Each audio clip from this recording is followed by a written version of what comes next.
Morning everyone, જય Shri Krishna. Welcome to our new blog. આજે છે સેટરડે અને જો આજે અમારે કામ પતી ગયું છે બધું.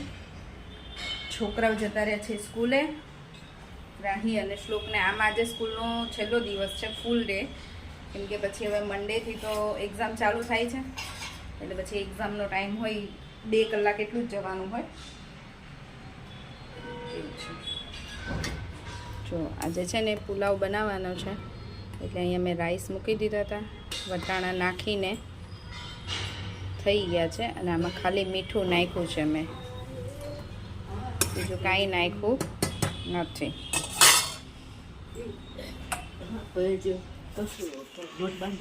જય શ્રી કૃષ્ણ મમ્મી. જય શ્રી કૃષ્ણ. બોલો શું નીચે જઈએ? હા, ભાત તો થઈ ગયા. મેં કીધું પુલાવ કરવો હોય ને તો થોડાક વહેલા બનાવી નાખીએ ને, પછી થોડા ઠંડા થાય પછી બનાવીએ ને તો સારું, નહીં તો ગરમ ગરમ તો પછી ભાંગી જાય બધા. અને અમને એમાંય પુલાવ બનાવવાનો હોય ને તો એ રાઈસ એવા કડક જેવા નહીં, સરખા ચડેલા જ ગમે, કેમ કે સેજ ઓલા બહારના આપણે ખાઈએ તો કેવા સેજ દબાતા હોય, એવા હોય ને તો બધા એમ કે કાચા છે કાચા છે, બહારના ન ભાવે. અને એમાંય નહીં સારું, પછી પેટમાં દુખે કે ગેસ થાય એવું કંઈક થાય. અને એમાં એવું છે, કાલે ભાજી પાવ બનાવ્યા હતા ને, તો અમે ભાજી પાવ નહોતા બનાવ્યા, સોરી, ભાજીને ભાખરી બનાવી હતી ને, તો ભાજી જોડે પપ્પાને પુલાવ યાદ આવી જ જાય. એટલે મેં કીધું રાત્રે તો મેં કીધું પપ્પા નથી ખાવા તમારે ને, એક તો ડાયાબિટીસ છે ને, એમાં પછી આ રાઈસ ખાય બાસમતી તો ખોટું. એટલે મેં કીધું કે આજે મમ્મીને મેં કીધું કે આપણે કાલ બપોરે બનાવશું, એટલે એમની ઈચ્છા છે ને તો પૂરી થઈ જાય એવું છે. અને ભાજી હોય એટલે 2 દિવસની હોય જ, ભાજી તો હું 2 દિવસની બનાવું જ. એમાં કાલ મમ્મીએ નહોતી ખાધી, એટલે મમ્મી આજે એકટાણું કરશે એટલે ખાશે. છોકરાઓનો આવવાનો ટાઈમ થઈ ગયો છે, અને પાછા કિચનમાં આવી ગયા છીએ. જો પુલાવ બનાવવા માટે મેં અહીંયા ગાજર, બટેકા, કેપ્સિકમ અને ડુંગળી એટલું વેજીટેબલ લઈ લીધું છે, સમારી લીધું છે. અને આમાં વટાણા મેં ભાતની જોડે જ બાફી દીધા હતા, અને તેલ મૂકી દીધું છે. ચલો વઘાર કરી દઈએ ફટાફટ, છોકરાઓ આવે એ પહેલાં. જો વઘાર કરી દીધો છે મેં અહીંયા બધું. આમાં વઘારમાં તજ, લવિંગ, તમાલપત્ર, લીમડો અને જીરું અને હિંગ એટલું વસ્તુ નાખીને વઘાર કર્યો, અને બધું શાકભાજી નાખી દીધું છે. હવે થોડું આ ચડે ને પછી ઓનિયન નાખીશ. અને અહીંયા એક બાજુ થાય છે રોટલી, મમ્મી રોટલી બનાવે છે, કેમ કે આજે છોકરાઓને સવારમાં કંઈ બ્રેકફાસ્ટ નથી આપ્યો. ભૂંગળા અને વેફર ને એવું લઈને ગયા છે આજે. ભૂખ લાગે ને એટલે આવશે ને એ ચૂપચાપ જમવા બેસી જશે. ઓલું સરખું કંઈક બનાવીને આપું ને, પરોઠા છે કે એવી વસ્તુ તો પેટ ભરેલું હોય ને, એટલે ઘરે આવીને નાટક કરે, આ નથી ખાવું, ઓલું ખાવું છે. એટલે આજે કંઈ બહુ આપ્યું નથી, એટલે ફટાફટ મમ્મી કે હું રોટલી કરી નાખું ને તો આવશે ને તો ઊભા નહીં રહ્યા, તો મમ્મી રોટલી બનાવવા માંડે ને હું આ બનાવું છું. એવું છે અમારે આજનું કામ. અને હું આને તવા પુલા સ્ટાઇલ બનાવું છું ને, એટલે આમાં આદુ અને લસણ નાખીશ. આદુ અને લસણ નાખીશ. એની મને હવે છે ને પેલો સાદો પુલાવ કરતા છે ને આવું આદુ અને લસણ વાળો મજા આવે ખાવાની. જો બધું ચડી ગયું ને પછી મેં આમાં છે ને હળદર, થોડુંક મને મીઠું ઓછું લાગતું હતું તો મીઠું, હળદર, ધાણા જીરું, લાલ મરચું, લસણ અને ગરમ મસાલો એટલી વસ્તુ નાખી દીધી છે. અને હા, આદું પહેલાં મેં આદું નાખી દીધું હતું વઘારીને, આદું છીણીને નાખી દીધું. હવે બધો મસાલો મિક્સ થઈ જાય એટલે આમાં ભાત એડ કરી દેવાના.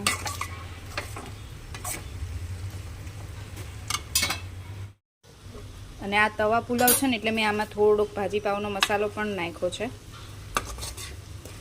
ખાલી આ રાઈસ નાખીને બરાબર હલાવી દેવાનું છે. તો મસ્ત તવા પુલાવ અમારો રેડી છે.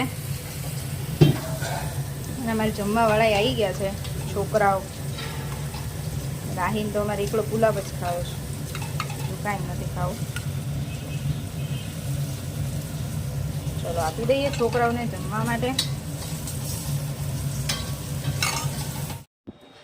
સાંજના 5:30 થયા છે, અને અહીંયા અમારે શું થાય છે, રાહી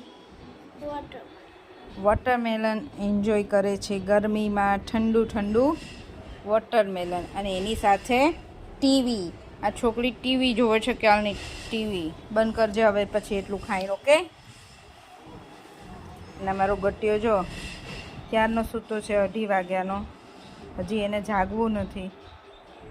મારા શ્લોકોને. શ્લોકો, એ શ્લોક બેટા જાગો, હાલો મારો દીકરો. સાંજ પડી ગઈ. જાગું છે ને?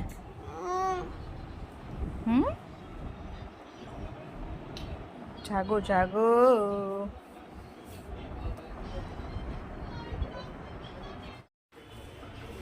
ચલો જો આજે તો ડિનરમાં શાંતિ છે, કંઈ બહુ ખાસ બનાવવાનું નથી. ચાન ભાખરી જ છે, તો ભાખરીનો લોટ બાંધું છું. જો છે ને મને કાલે ભાજી બનાવી હતી, તો મને ભાવિકા શાહની કોમેન્ટ છે કે ભાજીમાં કલર બહાર જેવો ના આવે, એટલે એમને કોઈને ઘરની ભાજી નથી બનાવતા, એમ બહારથી જ લાવે છે. તો તમારે ભાજીમાં કલર લાવવો હોય ને, તો ભાજી બની જાય પછી તેલ ગરમ કરીને એમાં થોડુંક કાશ્મીરી મરચું નાખવાનું અને થોડો અમથો ભાજીનો મસાલો. ભાજી પાવનો મસાલો વધારે નહીં નાખવાનો, નથી એ તમે ભાજી કરી હોય ને એમાં ઉપર નાખી દો ને, એડ કરી દો, એટલે એ તમારે તેલ એટલું ઉપર દેખાય. અને તેલ દેખાય વધારે તો જ તમારી ભાજીનો કલર દેખાય. તમે તેલ ઓછું નાખો ને તો ભાજીનો કલર ના દેખાય. કાલે મેં અમારે ઘરમાં જ ખાવાની હતી, કોઈ મહેમાન નહોતા, એટલે મેં તેલ ઓછું રાખ્યું હતું અને કાશ્મીરી મરચું કાલ મેં નહોતું વાપર્યું, એટલે મારી ભાજીનો કલર ઓછો આવ્યો હતો. બાકી ભાજી બની હતી તીખી, પણ કલર એટલે નહોતો દેખાતો. બાકી કોઈ મહેમાન હોય ને ત્યારે હું આવું કરું છું કે ભાજી બની જાય ને પહેલાં તો વધારે તેલ મૂકીને જ વઘારું. ભાજીમાં ઓલરેડી તેલ વધારે જ નાખું. એ પછી પણ તેલ હોય તોય ઉપરથી પાછું થોડું તેલ ગરમ કરવાનું, એમાં કાશ્મીરી મરચું નાખવાનું, અને તીખી વધારે કરવી હોય તો તીખું મરચું પણ તમે થોડુંક ઉપરથી નાખી શકો છો. પછી એને તમે ભાજીમાં નાખો ને એટલે બહારની જેમ જ ઉપર તેલ તરે અને લાલ ભાજી દેખાય. ટ્રાય કરજો તમે. હું મહેમાન હોય ને ત્યારે એવું કરું છું, બાકી ઘરમાં અમારે ખાવાનું હોય ને ત્યારે એવું નથી કરતી. અને થેન્ક યુ કમેન્ટ કરવા માટે. ચલો જો અમે ફ્રી બેઠા હોય ને ત્યારે મારા લાઇટ આ ચાલુ હોય, આઈસ બ્લુ મસ્ત એકદમ છે ને, ઠંડક લાગે. શાંતિથી બેસવું હોય ને તો ગમે એમ.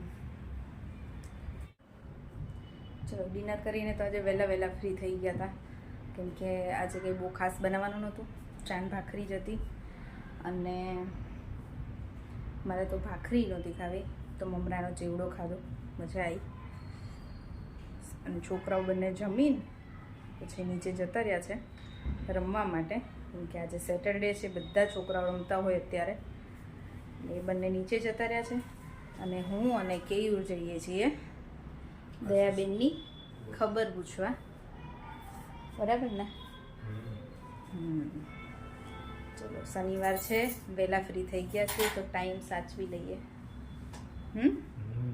કાલે જવું હતું, ગઈકાલે, પણ છોકરાઓને સ્કૂલ હોય ને પછી સવારે વહેલા જાગવાનું ને હું ક્યાંય બહાર જાઉં તો એ પાછા સૂવે નહીં પાછળથી. બોલો આજે તો એ લોકો નીચે રમશે ને ત્યાં સુધીમાં અમે જઈને આવતા રહીશું. અમે આવી ગયા છીએ દયાબેનની ખબર પૂછવા. દયાબેન છે એમના મામાના ઘરે.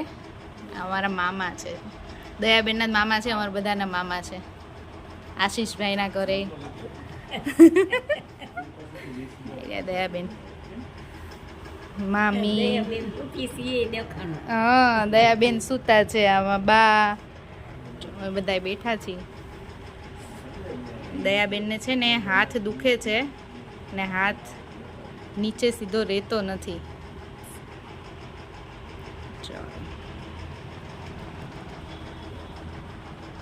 સિરિયસ થઈ ગયા બધા. સુરેશ કુમાર તો બધા બોલતા હતા, બધા વાતો કરતા હતા, ચૂપ થઈ ગયા.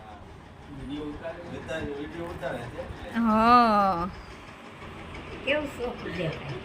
ચલો અમે ઘરે આવી ગયા છીએ. ક્યારના ઘરે આવ્યા હતા. અચ્છા આ બંનેને જવું તો આંટો મારવા, બંનેને આંટો મારવા લઈ ગયા. વફલ ખાવા નહીં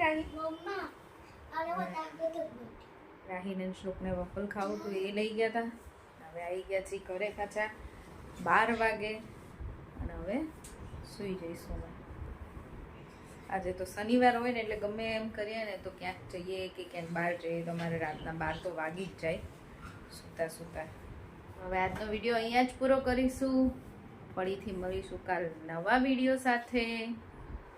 સુધી બાય બાય, ગુડ નાઇટ અને જય શ્રી કૃષ્ણ. અને વિડીયો ગમ્યો હોય તો લાઈક, શેર અને ચેનલને સબસ્ક્રાઈબ કરી દો. બાય.